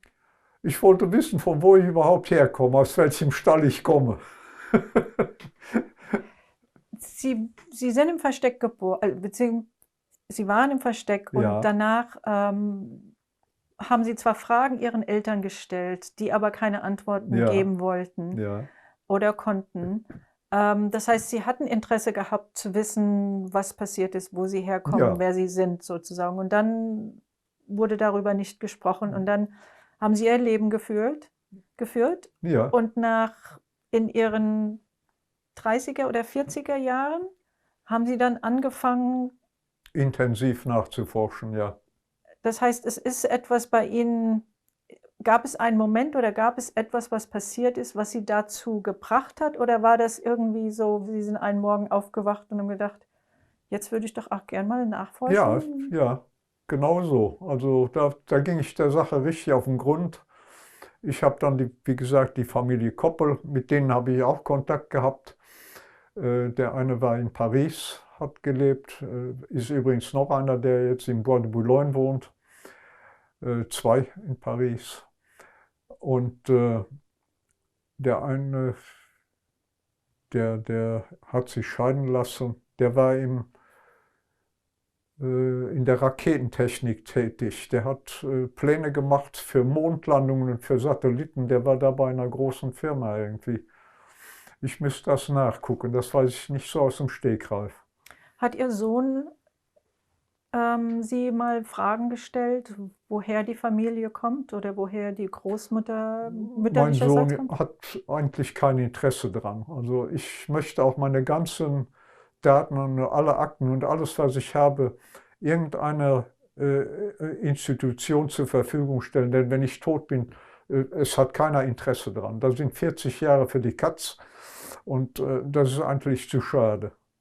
Das heißt, Ihr Sohn hat nie Fragen gestellt oder Nein, nein, nein. haben Sie auch mit Ihrem Sohn mal drüber gesprochen? Er weiß in groben Zügen wie, aber das jetzt Familie Koppel und so, das weiß er gar nicht. Da hat er gar keine Ahnung, interessiert ihn auch nicht. Und die Familie mütterlicherseits, also Mathilde Adler, Ihre Großmutter, Ja, die ja dann in Amerika gewohnt hat, ja. haben Sie die mal besucht in Amerika? Nein, ich war nie in Amerika. Ich war leider nie in Amerika, hat sich nicht ergeben. Und haben Sie mal Besuch aus Amerika gehabt? Ja, ja, ja, ja, ja, ja. Und wer kam dann? Da kam eine Familie aus Lohndorf, die Ruth Beckow. Die ist auch verwandt, habe ich auch erst ausfindig gemacht durch meine Stammbaumforschung. Erst habe ich ja die Familie Adler, was nahe liegt. Meine Großmutter ist ja eine Adler. Erst die Familie Adler und dann habe ich die Abzweigungen unter die Lupe genommen. Und da ist mir dann Wertheim, äh, die Ruth Wertheim begegnet und die hat später in Florida, in Boca Raton, hat die ähm, einen Mike Beckow geheiratet. Und der Sohn von der Familie, der ist jetzt Präsident der Harvard University. Und das heißt also, dass der Ort Lohndorf, wann ist der Ihnen dann zum ersten Mal? Durch meine Mutter, weil die gesagt hat, die Großeltern, die stammen, also meine Mutter stammt aus Lohndorf, der Großvater sowieso, und dann der Onkel Albert, äh, Albert Adler, der war Börsenmakler in Frankfurt, der hat im Bankhaus in Gießen, Bankhaus Herz, hat der die Lehre gemacht und war dann nachher Börsenmakler, erstmal Grundstückmakler und dann hat er nur noch Börsenmakler gemacht in Frankfurt. Als Sie dann anfingen mit der Ahnenforschung, war Ihre Mutter noch am Leben? Ja, ja, ja, ja, ja, ja. Das heißt, Sie haben dann Ihre Mutter über diese Sachen gefragt oder hat Ihre Mutter über Sie hat, Londorf vorher schon gesprochen? sie hat mir in ganz groben Zügen über Londorf so gesprochen. Sie war ja immer als Kind da in Ferien. Und vom Onkel Albert hat sie immer geschwärmt.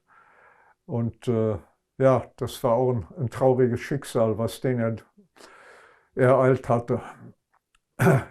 Er war, wie gesagt, in Frankfurt Börsenmakler, war sehr reich, hatte 8 oder 9 Häuser in Frankfurt, war sehr reich. Und sie haben immer gesagt, er soll aus Deutschland verschwinden, er soll auswandern. Ach nee, mache ich nicht, ich habe gute Freunde, mächtige Freunde. Ja, und die konnten ihm nachher auch nicht mehr helfen. Ne? Er war nachher im Exil nach Frankreich, wie gesagt, nach Nontron, wo er verhaftet wurde. War als Waldarbeiter, hat er da geschuftet. Aber wie gesagt, und er war verheiratet mit einer Carrie Sommer. Und Carrie Sommer hat nachher, die war ausgewandert, ihre Tochter mit dem Kindertransport nach England. Die war Halbjüdin. Die kam nach England, nach Bewdley. Die hat auch eine Lehre gemacht da als Hebamme. War auch lange in der Klinik da tätig. Und direkt nach dem Krieg ist ihre Mutter auch zu ihr gezogen, wo sie in Bewdley auch verstorben ist. Carrie Sommer ist da verstorben. Und die Tochter, die ist jetzt vor 2 Jahren erst verstorben. Die war recht alt geworden. So Albert ist nach Frankreich zu den Eltern gezogen oder das war nicht die gleiche? Ihre Schwester war ihre das. Schwester. Also meine Großmutter war die Schwester, die war mit Dreyfus verheiratet. Mathilde. Mathilde. So, Mathilde und Albert waren Geschwister. Ja. Und haben die sich noch in Frankreich gesehen? Ja, die haben sich gesehen in Nontron, ja. Das heißt, die haben zusammen dort gelebt? Und er war da in einem Hotel. Er war immer ein bisschen in den Wolken. Ne? Und sie hat immer gesagt, mach dich dünner, halt dich bedeckter und so. Es sind noch immer Deutsche da. Ne? Und Mathilde, die sind ja dann in die USA und Albert ist da nicht mit? Der kam nicht mit, der war in Nontron verhaftet worden. Die Gestapo hat ihn da abgeholt im Hotel. Und Gott sei Dank hat er nichts gesagt von Dreyfus. Also sonst wäre da der Ofen aus gewesen. Und was ist mit Albert passiert? Ja, Albert wurde verhaftet und kam in ein Arbeitslager. Und ich habe da 2 Quellen. Die eine sagt, er wurde da erschossen von der SS. Und andere sagen, er wäre nach Auschwitz noch gekommen. Das ist nicht mehr nachzuvollziehen, nachzuforschen. Das heißt, ich möchte gerne noch mal zu dem Zeitpunkt zurückgehen, als Sie anfingen mit Ihrer Ahnenforschung. Es war kein besonderer Grund, es war ein Interesse, das jetzt vorkam und herauskam, wo Sie gesagt haben, es ist jetzt Zeit, dass ich mich mal hinsetze und einfach mal da forsche. Das ist jetzt alles die Zeit vor dem Internet und vor der einfachen Informationssuche, die wir heute alle so kennen. Wie sind Sie da eigentlich vorgegangen und an welche Quellen haben Sie dann gedacht, die zu finden, überhaupt zu wissen, dass es die gibt und wie fange ich da an? Ja, das ist, wie gesagt, heute ist das einfacher mit Internet und man hat Zugang zu allen möglichen Datenbanken. Das war damals mühselig, man musste sich schon bewegen, viel schreiben, Gemeinden anschreiben, nachfragen. Manche haben es gratis gemacht, manche muss man auch bezahlen, das war so. Und und dann auch selber hinfahren in Archive, sich den ganzen Tag hinsetzen, Bücher wälzen, blättern, gucken. Und dann war man dann ein Stückchen weiter. Ne? Sie haben dann auch Ihre Mutter sozusagen interviewt oder nachgefragt? Sie hatte kein großes Interesse. Was die Familie Adler betrifft, ja, und auch Dreyfus. Aber sonst alles andere, was so, das ist zu ausschweifend, hat sie gesagt, die kenne ich ja gar nicht mehr. Ja. Und haben Sie dann auch andere Verwandte angeschrieben, um mehr Informationen zu bekommen? Ja, die wussten auch nicht viel. Also da kamen ja an Daten, persönliche Daten, wann sie geheiratet haben und so, aber mehr war da auch nicht herauszufinden. Wie gesagt, das war 40 Jahre viel Arbeit. Dann erzählen Sie mir, sind Sie dann irgendwann mal nach Londorf gefahren? Ja, nach Londorf war ich. Das kam so, ich habe einen Brief gekriegt aus Londorf von einem Herrn Rothmann, der auch Familienforschung gemacht hat und auch Forschung über Londorf selber. Wissen Sie, welches Jahr das ungefähr dann war? Oh, da müsste ich nachgucken. Also das weiß ich jetzt nicht so. Sind wir da in den 70ern, 80ern oder 90ern? No, das ist in den 90er. Und Das war, wie ist er dann auf Sie gekommen? ich weiß es nicht, wer an mich kam. Sicher, ich weiß, keine Ahnung. Keine Ahnung. Vielleicht über die Gemeinde Lohndorf, weil ich die schon angeschrieben hatte, dass die gesagt haben, da war einer, der hat Interesse gehabt und dass er mich dann angeschrieben hat. Das kann nur so sein. Und wann hatten Sie dann den Besuch von der Familie, weil Sie hatten vorhin gesagt, Sie hatten die Familie Beckau kam zu Besuch? Beckau, die kamen noch in den 60er Jahren, kamen die nach Luxemburg. Da war Larry und Elaine, also meine Cousinen, die waren noch recht klein. Also die war, Entschuldigung, die waren da 10, 12 Jahre alt. Und wieso kamen die zu Besuch zu Ihnen? Ja, das ist eine Cousine meiner Mutter. Und die Ruth Wertheimer. Entschuldigung. Wollen wir eine kurze Pause machen? Wollen wir eine kurze Pause machen? Wir machen weiter mit dem Interview mit Joseph Klein. Herr Klein, wir hatten angefangen, über Ihre Ahnenforschung zu sprechen und insbesondere Ihre Quellenforschung, die Sie damals anfingen. Und Sie sprachen von einem Brief, beziehungsweise jemand, der Sie anschrieb, von Londorf. Ja. In der Pause hatten wir kurz gesprochen und das war wohl schon nach 2000. Aber erzählen Sie uns doch, wie das dann anfing mit dieser Informationsaustausch, nehme ich mal an, mit Herrn Arthur oder Herrn Rottmann. Ja, der Herr Rothmann, der hat mich dann in Londorf rumgeführt und mir die einzelnen Häuser gezeigt, wo die Familie Adler gewohnt hatte und auch das Haus von Ruth Wertheim. Und dann sind wir auf den alten Friedhof gegangen. Der war damals in einem erbärmlichen Zustand. Die Grabsteine lagen alle flach. Das hat sich aber mittlerweile geändert. Die sind wieder schön intakt. Und da habe ich von den Grabsteinen habe ich mal Fotos gemacht und daraus habe ich auch natürlich wieder Daten gesammelt und weiter geforscht. Ne? Wie ist denn das dann ergangen, als Sie dann in Londorf zum ersten Mal reingefahren sind und wussten, das ist eigentlich auch eine Familie, von der Sie herstammen? Sind da irgendwelche Gefühle, die da dabei waren, oder war das so eine Art Forschungsinteresse, Ja, was Sie da einfach... anfangs waren eigentlich noch keine Gefühle, also das kann ich nicht so sagen. Es war Interesse und Acht, die haben hier gewohnt und so. Da habe ich übrigens auch einen gewissen Herrn Lich kennengelernt. Und also im Grunde genommen wurde ich gut aufgenommen. Haben Sie da auch mit anderen Londorfern Kontakt gehabt? Nein. Ich habe noch eine ältere Dame kennengelernt. Das war die Mutter. Die Tochter ist mit einem Arzt aus Soest verheiratet. Und das habe ich erst im Nachhinein erfahren, dass die hier im Krankenhaus Soest arbeitet.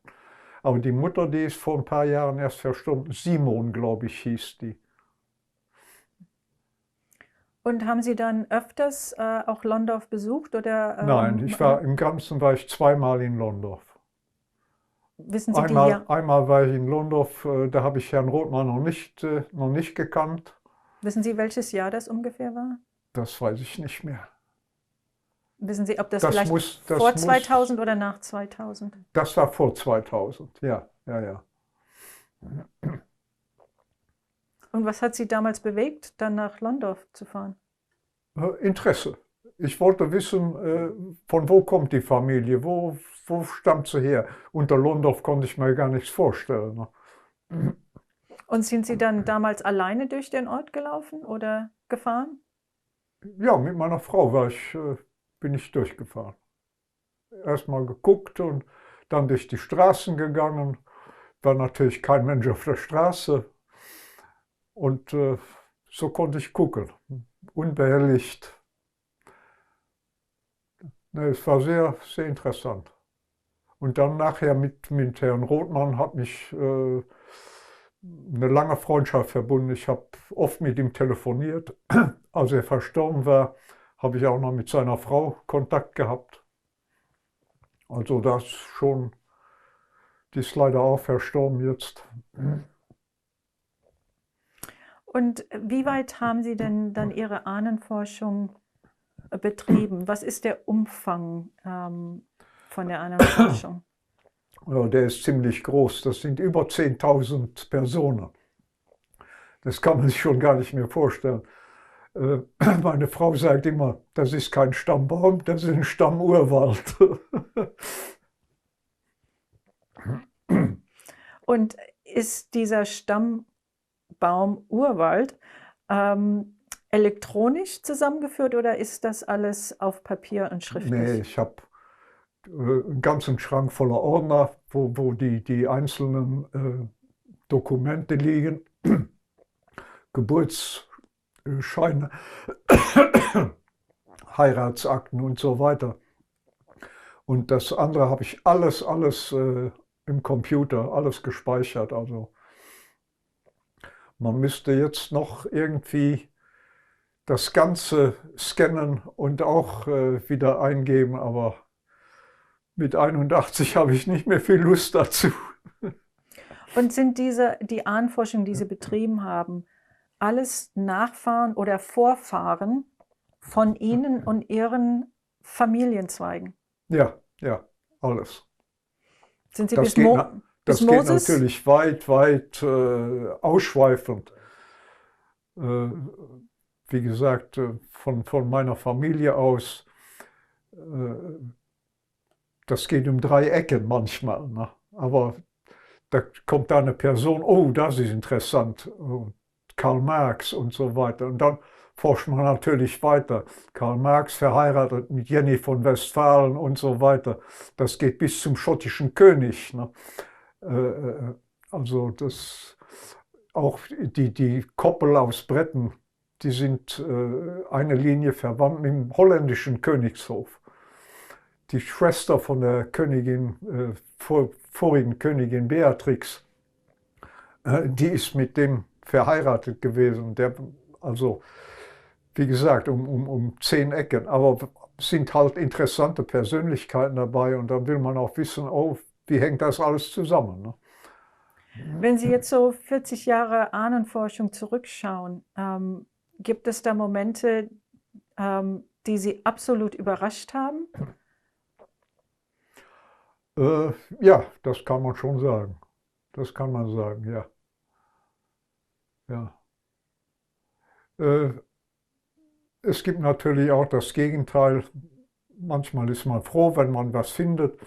Aber es gibt natürlich auch das Gegenteil, wenn man dann guckt, die ganzen jüdischen Verwandten, die alle gestorben sind, die ganzen Orte, Izbica und Buchenwald, Auschwitz, die ganzen Majdanek und so, im Ghetto Wilna erschlagen worden und so weiter. Also das war dann schon traurig. Haben Sie jemals mal ein Konzentrationslager oder ein früheres Konzentrationslager oder Gedenkstätte besucht? Ja, ich war auf meiner Polenreise war ich in Auschwitz. Ich habe das besucht und es wäre besser gewesen, ich wäre nicht hingegangen. Also ich war 3 Tage total daneben. Also das muss man erstmal verarbeiten. Wenn man da steht vor einem riesen Raum voller Koffer, einen anderen Raum voller Prothesen, ein Riesenraum voller Haare, also es ist unmenschlich. Sie sagten, auf Ihrer Polenreise, sind Sie nach Polen gereist, um nach Auschwitz? Nein. Sind Sie da alleine dann, haben Sie dann Auschwitz-Gedenkstätte alleine besucht oder Nein, waren mit Sie mit meiner Frau, die war mit. Nee, das war schon bewegend. Dann denkt man auch, hier an dieser Stätte ist der und der und der, die ich ja erforscht habe. Ne? Die sind hier alle verbrannt worden. Ne? Das ist schon, es geht einem unter die Haut. Haben Sie auch andere Orte dann in Polen besucht, die etwas mit jüdischen Kultur oder Tradition zu tun haben? Nein. Außer Krakau, da ist die alte die alten Synagogen und der alte Remu-Friedhof und so. Aber direkt persönlichen Bezug habe ich dazu keinen gehabt.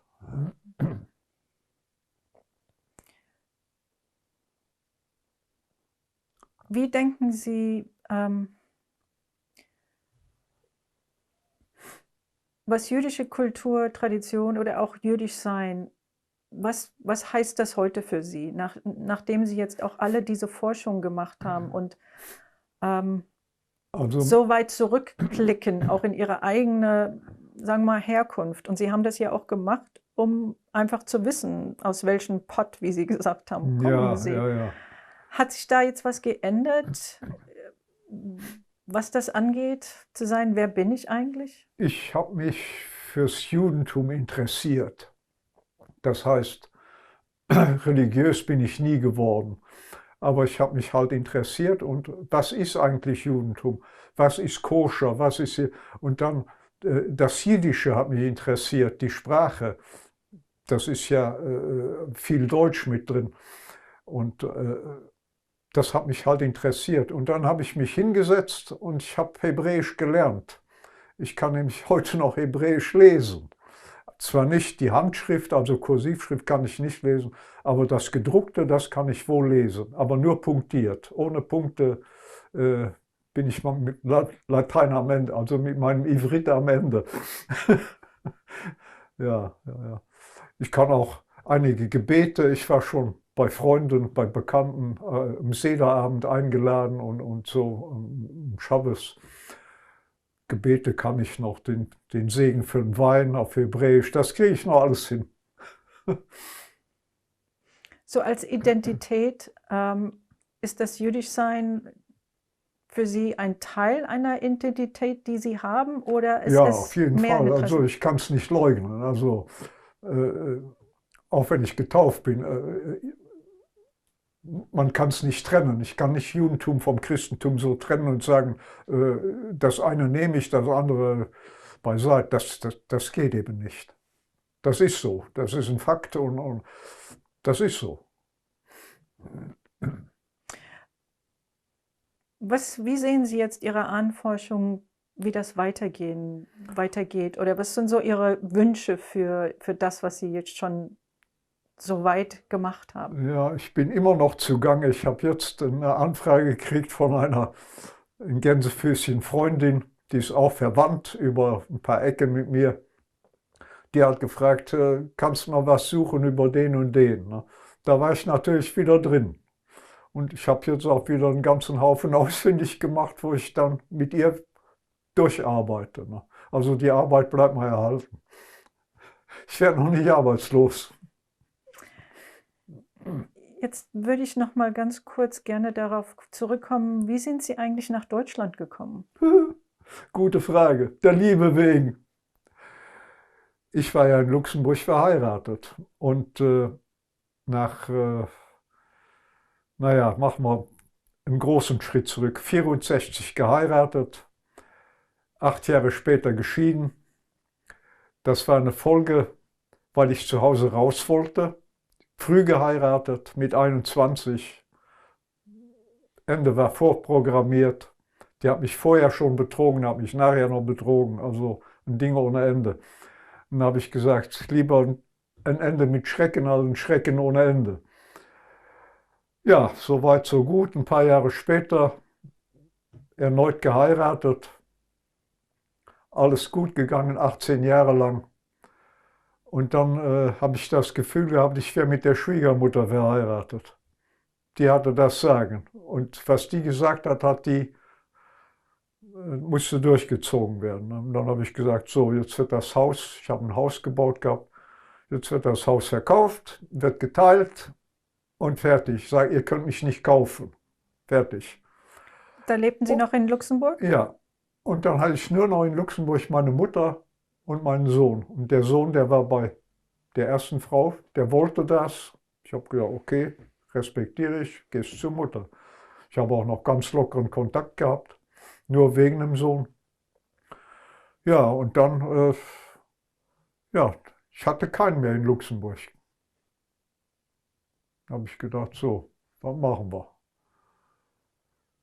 jetzt bist du so alt und überall Zipperlein, Rückenbeschwerden, Hüftbeschwerden, alles überall habe ich mich kaputt schreiben lassen vom Arzt und habe Rente genommen. Und vielleicht, welchem Jahr sind wir jetzt so? das ist das Jahr 2006. Ja, 2006. Und jetzt komme ich dann zurück zu der zweiten Ehe. Mit der waren wir auf Mallorca im Hotel. Wir saßen am Tisch, da kommt eine Frau mit einem Kind, mit einem Mädchen und gefragt, dürfen wir uns an den Tisch setzen? Ja, selbstverständlich. Ja, wir sind verspätet mit dem Flugzeug und mit dem Bus und alles ein bisschen drunter und drüber. Wir haben schon so lange nichts mehr gegessen und so und jetzt alles voll hier. Ich sage, kriegen Sie sich nicht auf, genießen Sie das Essen. Und das war dann so eine lockere Bekanntschaft geworden, Ferien zu Ende. Wir haben uns an Weihnachten und Ostern noch geschrieben, so. Nee, das ging noch, das war schon 8 Jahre früher, wo wir uns kennengelernt haben da. Und das war so eine lockere Bekanntschaft. Und dann, als ich dann geschieden war von der zweiten Frau, da ging ich ans Telefon. Ich habe gedacht, rufst du mal da an, was die machen in Deutschland. Weil wir immer so locker telefoniert. Wie geht's dir? Ja, schlecht, hat meine Frau. Ganz schlecht. Ich war in Kur, ich habe mit dem Rücken und so. Ich sage, ja, ich auch. Ich habe mich kaputt schreiben lassen und ich sitze jetzt hier alleine. Wieso alleine? Ich sage, ich bin geschieden. Ach. Ja, nur gesprochen, nochmal angerufen. Kannst du nicht mal einmal herkommen? Ich sage, ja, ich habe ja Zeit, komme ich. Ja, der Liebe wegen kam ich nach Deutschland. 2008 haben wir geheiratet. Jetzt bin ich 26 Jahre verheiratet. Ich frage mich immer, wie lange muss ich noch? Aber das ist so. Also mein ganzes Leben war ziemlich durcheinander, ziemlich bewegt und es ging immer auf und ab. Und hoffentlich immer nur noch auf jetzt. Ja, im Moment bin ich krank, geht nicht mehr so gut, ist alles ein bisschen aus der Reihe geraten. Aber da wollen wir nicht jammern. Bevor wir das Interview abschließen, hätte ich noch ganz gerne, würde ich noch mal darauf zurückkommen, was würden Sie gerne mit dem ganzen Material und was Sie zusammengeforscht haben über 40 Jahre, was ja auch massiv ist und eine unbelievable, wenn man das im Englischen mal sagen kann, Arbeit. Irgendeine Institution würde ich das gerne hinterlassen, alles, die ganzen Unterlagen, die ganzen Bücher, wo ich habe, alles, wenn es nur nicht vernichtet wird. Ich habe schon an Beck-Institut gedacht gehabt und am Jüdische Archiv Heidelberg und so. Da habe ich allerdings eine schlechte Erfahrung gemacht, ein bisschen negativ. Aber was sonst? Aber wie gesagt, ich würde das gerne abgeben, dass es nicht vernichtet wird. Denn die ganze Arbeit, das war einfach zu viel Arbeit. Und nicht vernichtet ist ja eine Sache, aber möchten Sie auch, dass es benutzt wird oder dass es zugänglich ist? Selbstverständlich, warum nicht, wenn einer da auch am Forschen ist? Warum 2-, 3-mal die gleiche Arbeit machen? Das ist ja unsinnig. Selbstverständlich. Das ist, also, da habe ich kein Problem mit. Das einzige Problem, was wahrscheinlich auftaucht, die jüdischen Verwandten und die katholischen. Ob wir die unter einen Hut kriegen, weiß ich nicht. Ich nehme an, die sind unter einem Hut in ihren Akten. Ja, genau, aber wenn jetzt ein jüdisches Institut das will, dann haben sie die ganzen Goyim auch am Hals.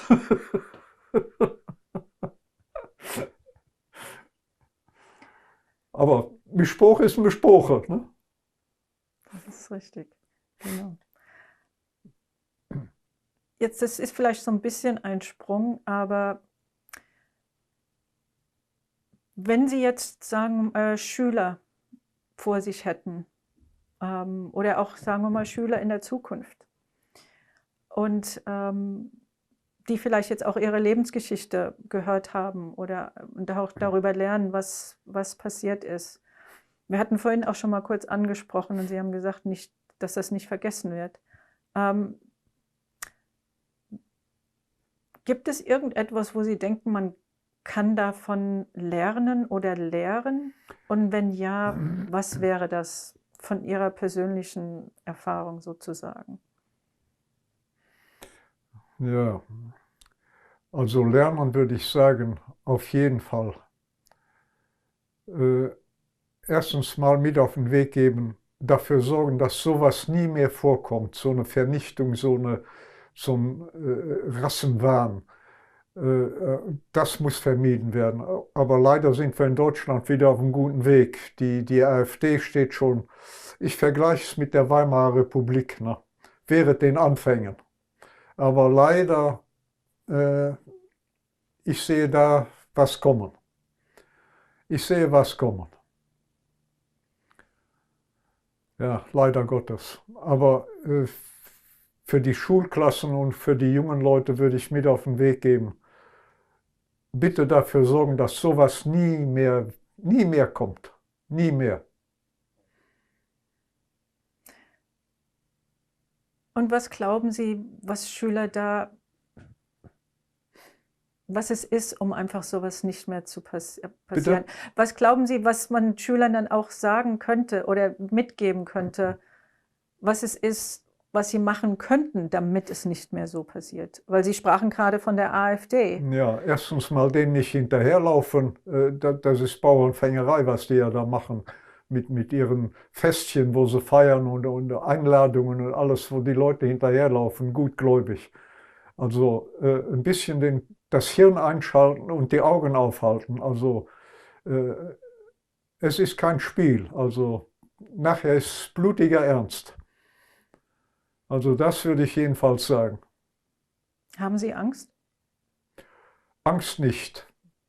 Denn wenn sie noch mal kommen, so wie früher, dann nehme ich einen mit. Ich brauche nämlich in der Ewigkeit einen Stiefelputzer. Einen nehme ich mit. So sicher, wie ich hier sitze.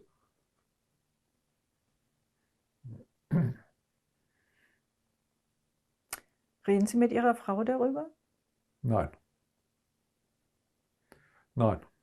Ich möchte die auch nicht noch mit dem Dings belasten. Also nicht unbedingt.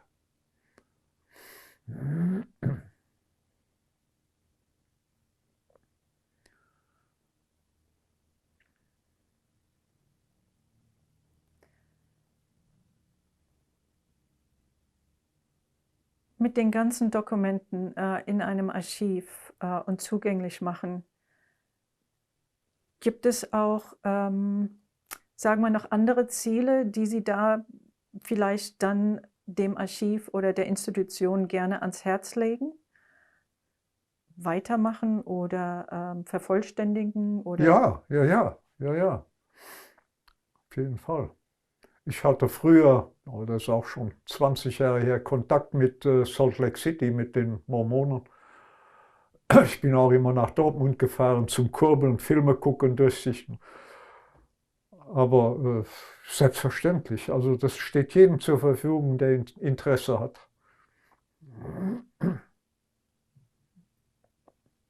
gibt es noch irgendetwas, was Sie sicher gehen möchten, noch Teil in Ihrer Geschichte darüber sprechen oder dass wir das ansprechen, das wichtig ist?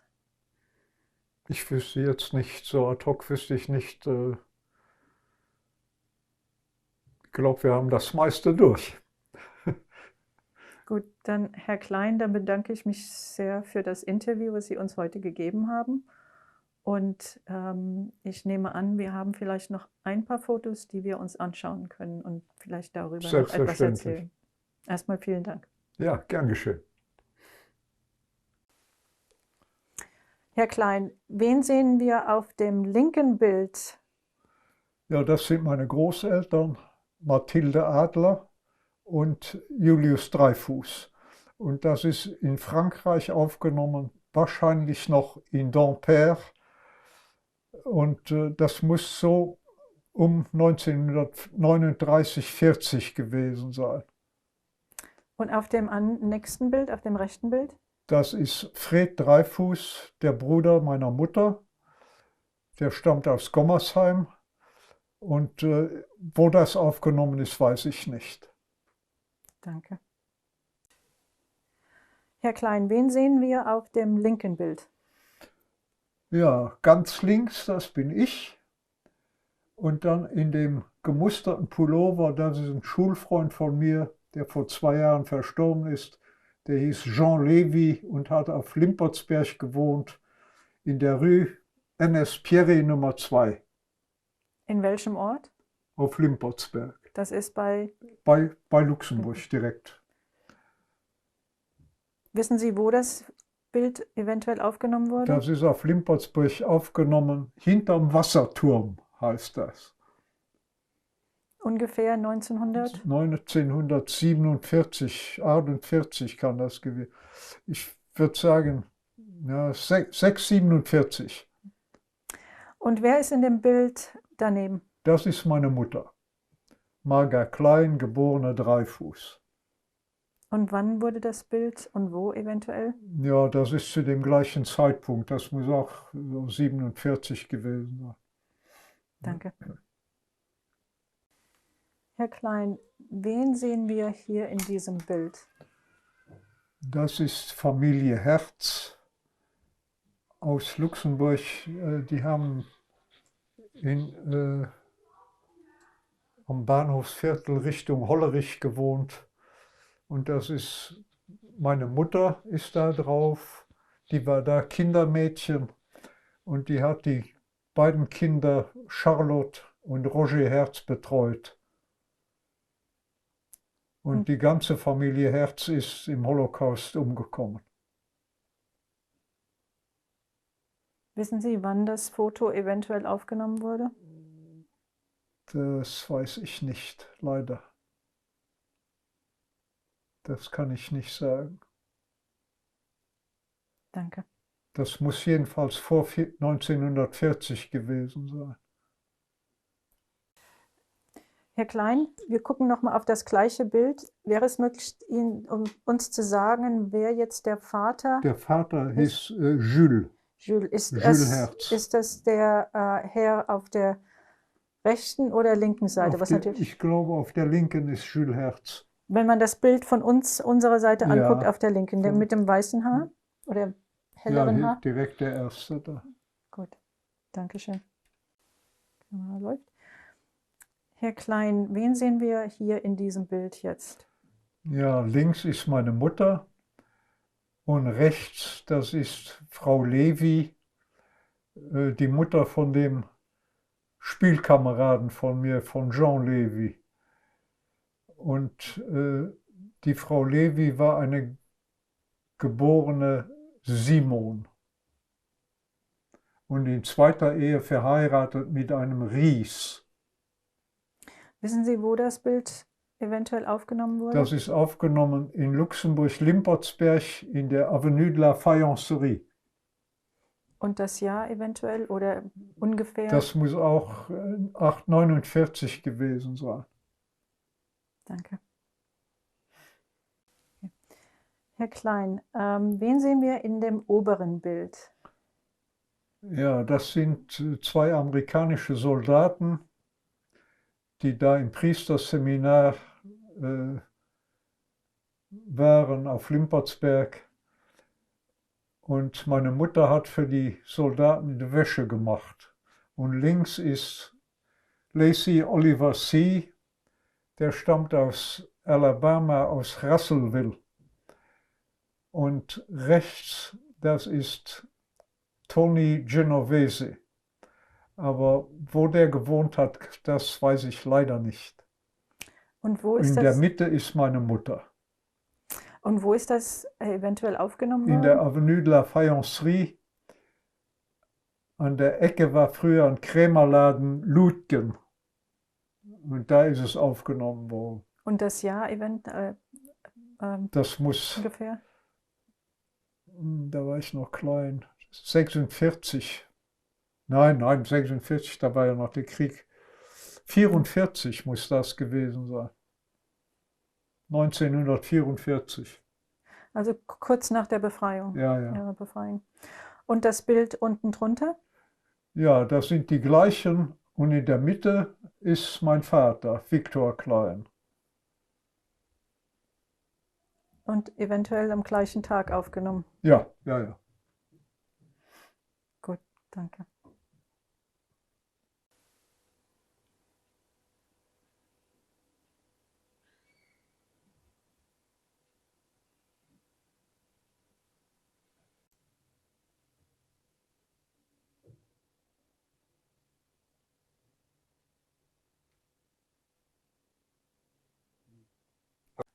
Kamera läuft. Herr Klein, auf was für ein Bild schauen wir denn da, wenn Sie da etwas drüber sagen könnten? Ja, das ist ein Hochzeitsfoto, wo die ganze Familie Adler und Dreifuß mit drauf ist. Und das war die Hochzeit von Max Adler und Thekla Wertheim. Die sind auch nach Amerika emigriert und haben in Detroit gewohnt. Mehr weiß ich da nicht viel zu erzählen. Das war alles vor meiner Zeit. Wissen Sie, wo das Bild eventuell aufgenommen wurde? Das ist bei Emma Adler aufgenommen worden, glaube ich, In welchem Ort? in Lohndorf. Und eventuell das Jahr? Keine Ahnung. Keine Ahnung. Vielleicht 20er Jahre, Anfang 20er. Danke.